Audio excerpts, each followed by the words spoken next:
Hello guys, কেমন আছেন? আশা করি ভালো আছেন। আল্লাহর রহমতে আমরাও ভালো আছি। এখন দেখাবো রাজ্জাক ভাই বাংলাদেশে যাবে, সে কোম্পানিতে ক্যান্সেল দিছে, তে গাড়ি বেঁধে দিতে আইছি আমি। দেখেন সে কি কি কিনছে, আপনারা দেখতে থাকুন। এটা হলো 8 কেজি কম্বল, এটা ওজনে হয়েছে 8 কেজি।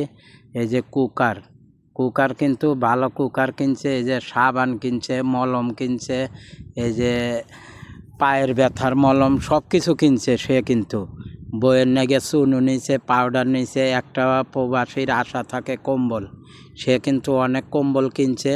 এমন কোনো জিনিস নাই যে সে কেনে নাই, কম বেশি সব কিছুই কিনছে।